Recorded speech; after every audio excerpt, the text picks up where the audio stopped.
CTET दिसंबर 2021 की तैयारी के क्रम में आज हम लोग हिंदी भाषा से 30 प्रश्नों का अभ्यास करेंगे। तो आज के इस क्लास में आप हिंदी भाषा से 30 प्रश्नों को देखेंगे। तो आइए देखते हैं पहले सवाल को। लिखित कार्य की जांच में बच्चों की सहायता लेने से केवल पठन कौशल का अभ्यास होता है। बच्चे ज़्यादा गलतियां ढूंढना सीख जाते हैं। बच्चों को दूसरों की हस्तलिखित सामग्री को पढ़ने का अवसर और अवलोकन क्षमता के विकास का अवसर मिलता है। बच्चे दूसरों के विचारों से परिचित होते हैं। तो इन चार ऑप्शन में से कौन सा सही ऑप्शन है? काफ़ी आसान सा सवाल है कि लिखित कार्य की जांच में बच्चों की सहायता लेते हैं। कुछ लिखा हुआ कार्य है, उसकी जांच करने में बच्चों की सहायता लेते हैं। तो बच्चे के अंदर किस चीज़ का डेवलपमेंट होगा? केवल पठन कौशल का अभ्यास होता है? नहीं, पठन कौशल, यहाँ लिखित कार्यों की जांच करवाई जाएगी बच्चों से, तो पठन कौशल का अभ्यास नहीं होगा। बच्चे ज़्यादा गलतियां ढूंढना सीख जाते हैं। गलतियां ढूंढने की क्षमता उनमें बढ़ती है। लेकिन सही ऑप्शन क्या है? तीसरा है कि बच्चों को दूसरों की हस्तलिखित सामग्री को पढ़ने का अवसर और अवलोकन क्षमता के विकास का अवसर मिलता है। वे अन्य लोगों के द्वारा लिखी गई चीज़ों को पढ़ते हैं, साथ ही साथ अवलोकन करते हैं कि किस प्रकार से कौन लिखता है। तो ये सही ऑप्शन है। अगला सवाल है, स्वलीन विकार जिसे ऑटिस्टिक डिजॉर्डर कहा जाता है, इस अक्षमता में बच्चा क्या करता है? अपने हाथ पैर हिलाने में कठिनाई का अनुभव करता है, सामाजिक अंतःक्रिया और संप्रेषण में कठिनाई का अनुभव करता है, अक्सर खाने से मना कर देता है, अपने ही कार्यों में लीन रहता है।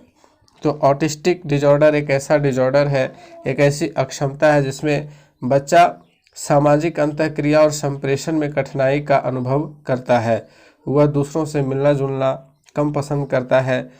अब उसके संप्रेषण में कठिनाई का अनुभव किया जाता है।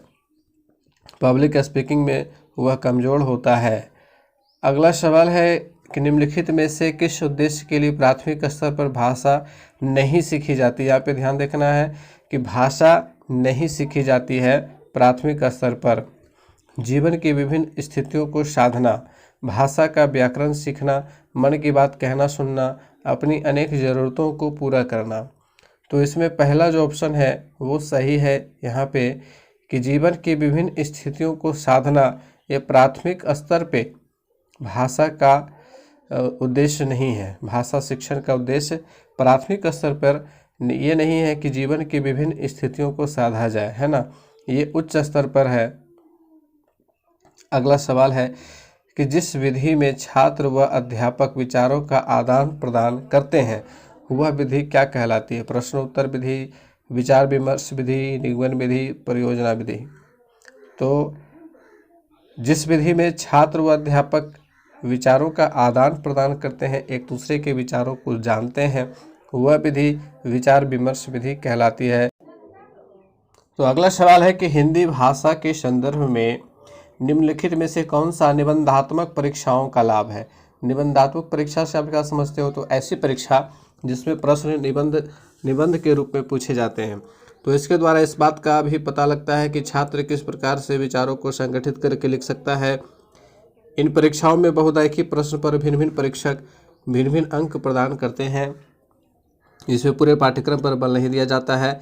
इन परीक्षाओं के निश्चित उद्देश्य न होने के कारण इनमें वैधता का अभाव पाया जाता है।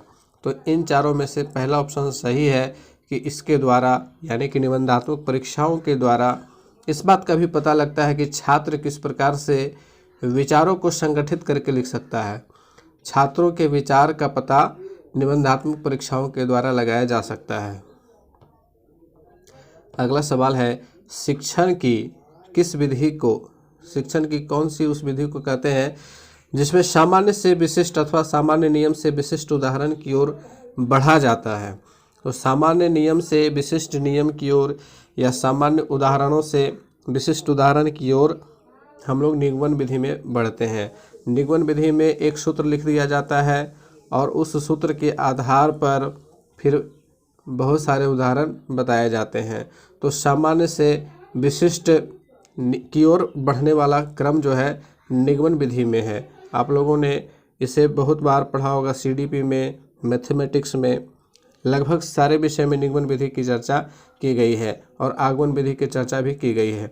तो निगमन विधि की विशेषता होती है सामान्य से विशिष्ट की ओर, और आगमन विधि की विशेषता होती है विशिष्ट से सामान्य की ओर। तो इस चीज़ को याद रखेंगे। अब आगे देखते हैं, अगला सवाल हमारा है, वर्तनी शिक्षण के लिए निम्न में से कौन सा अभ्यास सर्वाधिक महत्वपूर्ण है। वर्तनी का मतलब आप समझते हो, वर्तनी का मतलब होता है लिखावट के दौरान जो हम लोग लिखते हैं वह वर्तनी कहलाता है। जैसे आप लोग कुछ भी लिख रहे हो तो वह वर्तनी कहलाएगी। उदाहरण के तौर पर यदि हम कहें कि आप लिखिए शारीरिक, तो शारीरिक किस प्रकार से लिखेंगे, तो इस प्रकार से लिखेंगे, तो ये वर्तनी कहलाया। अब ये वर्तनी शुद्ध है या अशुद्ध है, इसकी जांच के लिए हम कौन सा अभ्यास करेंगे, वह प्रश्न यहाँ पूछा जा रहा है। कौन सा अभ्यास सर्वाधिक महत्वपूर्ण है, सुलेख, अनुलेख, श्रुतलेख, इनमें से कोई नहीं। तीसरा ऑप्शन श्रुतलेख यहाँ पे सही है कि श्रुतलेख के द्वारा श्रुतलेख लिखाया जाता है क्लास में बच्चों को, ताकि वे शुद्ध शुद्ध लिखना सीख सके, उनका वर्तनी शुद्ध हो सके, है ना। इसे अंग्रेजी में डिक्टेशन कहा जाता है।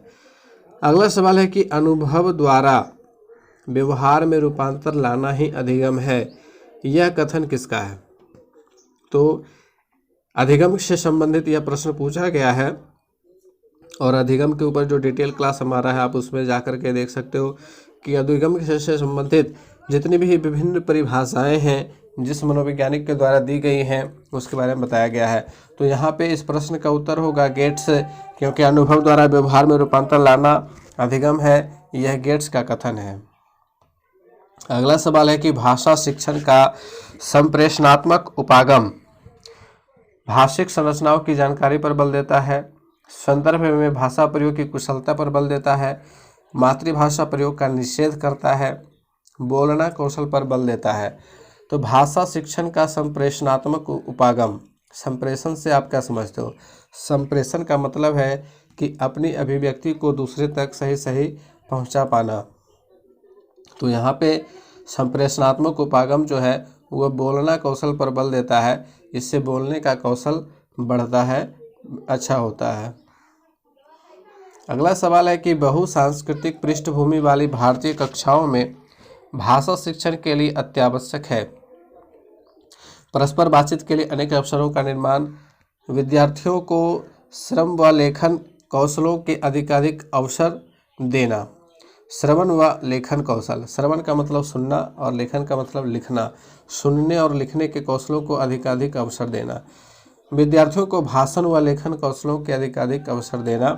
लक्ष्य भाषा के विभिन्न भाषिक तत्वों का अधिकाधिक अभ्यास करना। तो इनमें से कौन सा सही ऑप्शन है। यहाँ पे कहा जा रहा है कि बहुसांस्कृतिक पृष्ठभूमि। तो जब बहुसांस्कृतिक पृष्ठभूमि के साथ हम जाते हैं तो हमारे सामने समावेशी शिक्षा की अवधारणा आती है और उसके तहत हमें परस्पर बातचीत करने के लिए अनेक अवसरों का निर्माण करने की जरूरत होती है।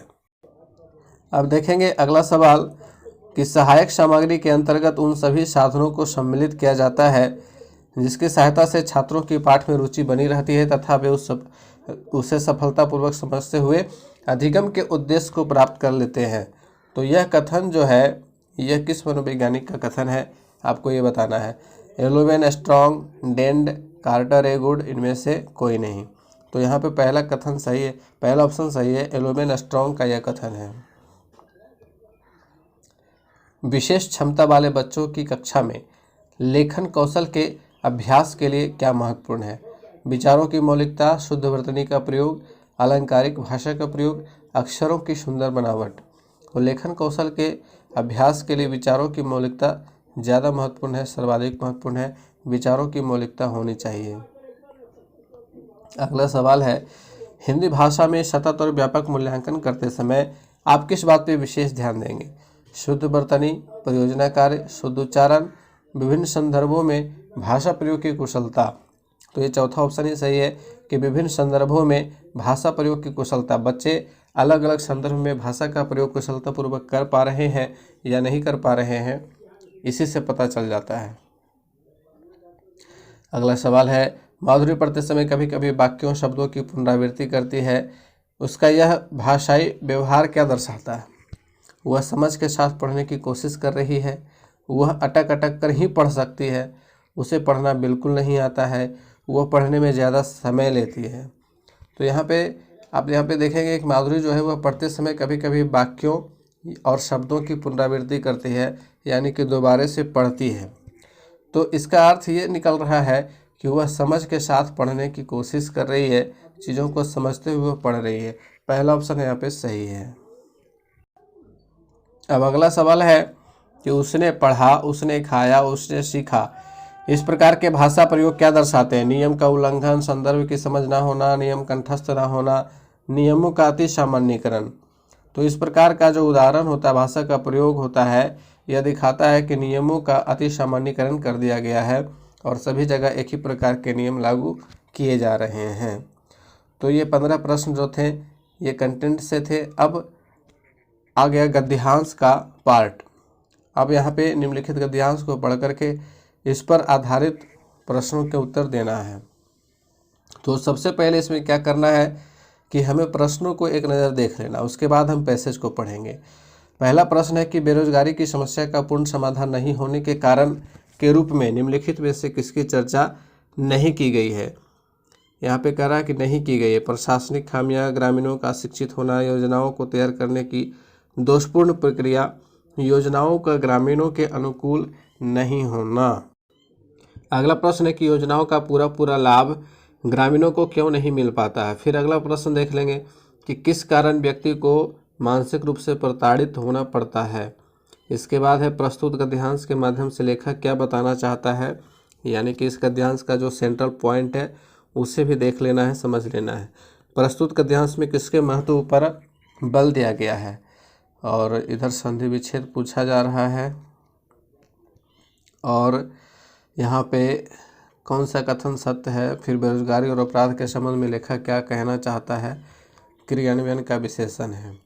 तो इसमें 2 प्रश्न व्याकरण से आ रहे हैं। अब हमें पैसेज को पढ़ना है।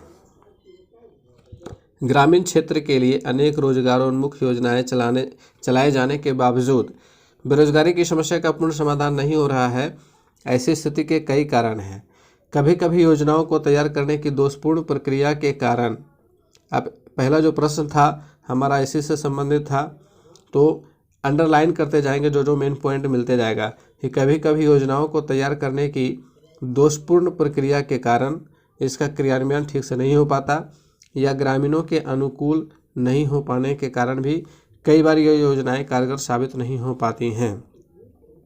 प्रशासनिक खामियों के कारण भी योजनाएं या तो ठीक ढंग से क्रियान्वित नहीं होती, या ये इतनी देर से प्रारंभ होती है कि इनका पूरा लाभ ग्रामीणों को नहीं मिल पाता है। इसके अतिरिक्त भ्रष्ट शासन तंत्र के कारण जनता तक पहुंचने के पहले ही योजनाओं के लिए निर्धारित राशि में से 2/3 तक बिचौलिए खा जाते हैं। फलतः योजनाएं या तो कागज तक सीमित रह जाती हैं या फिर वे पूर्णतः निरर्थक साबित होती हैं। बेरोजगारी एक अभिशाप है, इसके कारण देश की आर्थिक वृद्धि बाधित होती है। ये इम्पोर्टेंट पॉइंट है। समाज में अपराध एवं हिंसा में वृद्धि होती है, ये भी एक इम्पोर्टेंट पॉइंट है। और सबसे बुरी बात तो यह है कि बेरोजगार व्यक्ति को अपने अस्तित्व के लिए संघर्षरत रहते हुए अपने घर ही नहीं बाहर के लोगों द्वारा भी मानसिक रूप से प्रताड़ित होना पड़ता है। बेरोजगारी की समस्या का समाधान। अब यहाँ से समस्या का समाधान बताया जा रहा है। केवल सरकारी योजनाओं का क्रियान्वयन नहीं हो सकता, क्योंकि सच्चाई यही है कि सार्वजनिक ही नहीं निजी क्षेत्र के उद्यमों की सहायता से भी हर व्यक्ति को रोजगार देना किसी भी देश की सरकार के लिए संभव नहीं है। बेरोजगारी की समस्या का समाधान तभी संभव है जब व्यवहारिक एवं व्यावसायिक रोजगारोन्मुखी शिक्षा पर ध्यान केंद्रित कर लोगों को स्वरोजगार अर्थात निजी उद्यम एवं व्यवसाय प्रारंभ करने के लिए प्रेरित किया जाए। तो ये भी लास्ट का एक इम्पोर्टेंट पॉइंट है। अब सवाल को एक बार फिर से पढ़ लेते हैं कि बेरोजगारी की समस्या का पूर्ण समाधान नहीं होने के कारण के रूप में निम्नलिखित में से किसकी चर्चा नहीं की गई है। प्रशासनिक खामियां, ग्रामीणों का अशिक्षित होना, योजनाओं को तैयार करने की दोषपूर्ण प्रक्रिया, योजनाओं का ग्रामीणों के अनुकूल नहीं होना। तो इन चारों में से वह कौन सा कथन है जिसकी चर्चा नहीं की गई है? तो एक बार फिर से आप लोगों ने टिक कर लिया होगा, आपको टिक करते जाना है और जो टिक रहेगा वो तो यहाँ पे लिखा हुआ रहेगा। यहाँ पे तो मोबाइल पे संभव नहीं है कि टिक रहेगा क्योंकि क्लास चल रहा है, बन रहा है। तो जो जो पॉइंट हम नोट करते जाएंगे उससे मिलाते जाएंगे। कभी कभी योजनाओं को तैयार करने की दोषपूर्ण प्रक्रिया, तो दोषपूर्ण प्रक्रिया की चर्चा की गई है। फिर यहाँ देखेंगे कि दोषपूर्ण प्रक्रिया, यहाँ पे प्रशासनिक खामियां है, ग्रामीणों का शिक्षित होना, योजनाओं को तैयार करने की दोषपूर्ण प्रक्रिया और योजनाओं का ग्रामीणों के अनुकूल नहीं होना, ये तीनों कथन है। लेकिन दूसरा जो कथन है कि ग्रामीणों का अशिक्षित होना, इसकी चर्चा यहाँ कहीं नहीं की गई है। ठीक है, तो यहाँ पे हमारा दूसरा ऑप्शन सही होगा, ग्रामीणों का अशिक्षित होना। एक बार थोड़ा सा पैसेज पढ़ने में जो समय लगेगा, लेकिन उसके बाद फटाफट प्रश्न बनते जाएंगे। योजनाओं का पूरा पूरा लाभ ग्रामीणों को क्यों नहीं मिल पाता है? ठीक ढंग से क्रियान्वित नहीं होने के कारण, आर्थिक अभाव के कारण, गरीबी के कारण, पारंपरिक कुरीतियों के कारण। तो ठीक ढंग से क्रियान्वित नहीं होने के कारण पूरा पूरा लाभ नहीं मिल पाता है। अगला सवाल है कि किस कारण व्यक्ति को मानसिक रूप से प्रताड़ित होना पड़ता है? तो बेरोजगारी के कारण। ठीक है, प्रस्तुत गद्यांश के माध्यम से लेखक क्या बताना चाहता है?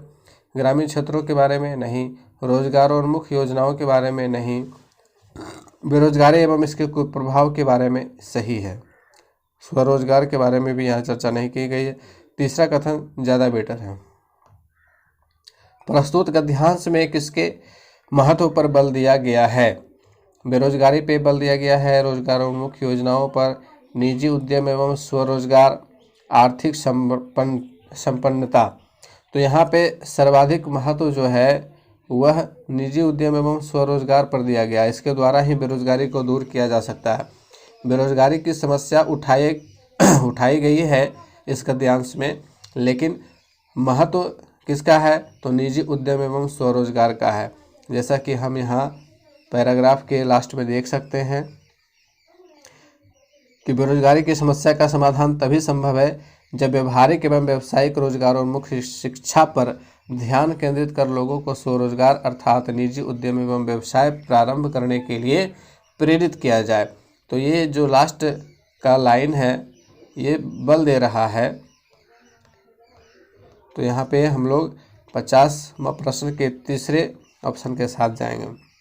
रोजगारोन्मुखी का संधि विच्छेद क्या है? तो रोजगारोन्मुखी का संधि विच्छेद होता है रोजगार जोर उन्मुखी। ठीक है, यहाँ पे थोड़ा सा मिटा हुआ है, रोजगार प्लस उन्मुखी, ये इसका सही संधि विच्छेद होगा, रोजगारो उन्मुखी का। अगला सवाल है, निम्नलिखित में से कौन सा कथन सत्य है? लोगों को सामान्य शिक्षा देकर उन्हें अपना व्यवसाय शुरू करने को बाध्य किया जाना चाहिए। बाध्य करने की बात नहीं की गई है। लोगों को व्यावसायिक शिक्षा देकर उन्हें अपना व्यवसाय करने के लिए प्रेरित किया जा सकता है। जी हाँ, इसी की चर्चा की गई है। सरकारी योजनाओं का पूरा पूरा लाभ ग्रामीणों को मिलता है, ये भी गलत है। सभी सरकारी योजनाएं कागज तक ही सीमित रह जाती हैं, ये भी गलत है। तो दूसरा कथन यहाँ पे सही है। अगला प्रश्न है, बेरोजगारी और अपराध के संबंध के बारे में लेखक क्या कहना चाहता है? बेरोजगारी के कारण ही समाज में अपराध एवं हिंसा में वृद्धि होती है। बेरोजगारी यदि नहीं हो तो समाज में अपराध एवं हिंसा कम हो जाएगा। समाज में अपराध एवं हिंसा में वृद्धि का एक कारण बेरोजगारी भी है। ये सभी, तो आपको क्या लग रहा है कि इन तीनों चारों ऑप्शन में कौन सा है? क्या आपको लग रहा है कि ये सारे कथन सही हैं? नहीं, ऐसा नहीं है। तीसरा ऑप्शन सही है कि समाज में अपराध एवं हिंसा में वृद्धि का एक कारण बेरोजगारी भी है। ठीक है, इसकी चर्चा इस गद्यांश में की गई है, ना कि सारे कथनों की चर्चा की गई है। क्रियान्वयन का विशेषण क्या है? तो क्रियान्वयन का विशेषण क्रियान्वित है ना। क्रियान्वयन से हो गया क्रियान्वित। अब पद्यांश आ गया, यानी कि कविता का भाग, इसको भी पढ़ते चलेंगे। मुक्त करो नारी को मानव, चिरबंदिनी नारी को, युग युग की बर्बर कारा से जननी सखी प्यारी को, छिन्न करो सब स्वर्ण पास, उसके कोमल तन मन के, वे आभूषण नहीं दाम उसके बंदी जीवन के। उसे मानवी का गौरव दे, उसे मानवी का गौरव दे, पूर्ण सत्व दो नूतन, उसका मुख जग का प्रकाश हो, उठे अंध अवगुंठन।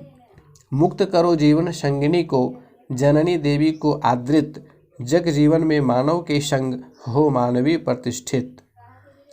प्रेम स्वर्ग हो धरा मधुर, नारी महिमा से मंडित, नारी मुख की नव किरणों से युग प्रभाव हो ज्योतितित।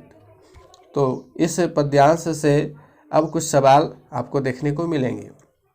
आपको अर्थ समझ लेना है और अर्थ के अनुसार आपको जवाब देने होंगे।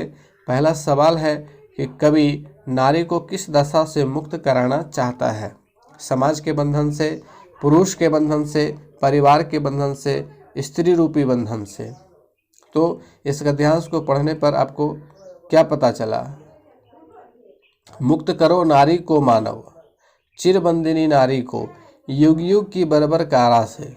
युग युग की बर्बर कारा से मतलब जो युगों से, बर्बर कारा का मतलब हो गया, कारा का मतलब होता है जेल। एक तरह से कैद करके रखा गया है महिलाओं को। तो किसकी कैद में रखा गया है? पुरुषों की कैद में रखा गया महिलाओं को। हमेशा ही समाज में पुरुषों का आधिपत्य रहा है ना, पितृसत्तात्मक समाज रहा है, जिसके कारण नारी को अपने फैसले स्वयं लेने का अधिकार नहीं है।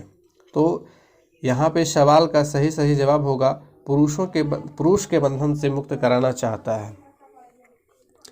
अगला सवाल है, छिन्न करो सब स्वर्ण पास से क्या तात्पर्य है? तो स्वर्ण पास का मतलब हो गया सोने का आभूषण। जो भी स्वर्ण का मतलब सोना, पास का मतलब बंधन होता है। छिन्न करो मतलब उससे मुक्त कर दो। तो नारी को लोहे की जंजीर से अलग करना ये नहीं होगा, नारी को समाज से अलग करना नहीं, नारी को सोने के आभूषण से अलग करना ये सही है, नारी को सब प्रकार की वस्तुओं से अलग करना ये भी गलत है। तो तीसरा ऑप्शन सही है यहाँ पे। कवि नारी को किन किन रूप में प्रतिष्ठित करना चाहता है? बंदिनी के रूप में, माता के रूप में, संघर्षी के रूप में, मानवीय युग का प्रकाश देने वाली के रूप में। तो यही सही ऑप्शन है चौथा, मानवी। यहाँ पे कहा गया है, आप यहाँ देखेंगे, मानवी के रूप में स्त्रियों को प्रतिष्ठित गौरव देने का बात की गई है। उसे मानवी का गौरव दे, पूर्ण सत्व दो नूतन, है ना। तो जितने भी इम्पोर्टेंट लाइन मिलेंगे उसको अंडरलाइन करते जाना है ताकि हमें बाद में आसानी हो। अब अगला सवाल है कि युग युग की बर्बर कारा से, इस पंक्ति में कौन सा अलंकार है? अब यहाँ अनुच्छेद में जो पद्य हम लोगों ने पढ़ा उसमें अलंकार क्या है, इससे सवाल पूछा गया है। तो युग युग की बर्बर कारा से, इसमें पुनरुक्ति प्रकाश अलंकार का प्रयोग किया गया है। अगला है, जग जीवन में समास कौन सा है? जग जीवन में कौन सा समास है? तत्पुरुष, द्वंद्व, द्विगु ये सभी। तो यहाँ पे जग जीवन जो है तत्पुरुष समास है, ठीक है। जग जीवन, जग का जीवन, यहाँ पे का छुपा हुआ है, कारक चिन्ह का लोप है और इसे तत्पुरुष समास कहते हैं। समास के 6 भेद हैं। अगला है कि प्रस्तुत पद्यांश का उचित शीर्षक क्या हो सकता है? नारी की वर्तमान स्थिति, नारी की गरिमा, नारी का स्वरूप और नारी मुक्ति का आह्वान। तो यही चौथा ऑप्शन जो है वो सबसे सटीक है। नारी मुक्ति का आह्वान इस पद्यांश का उचित शीर्षक है।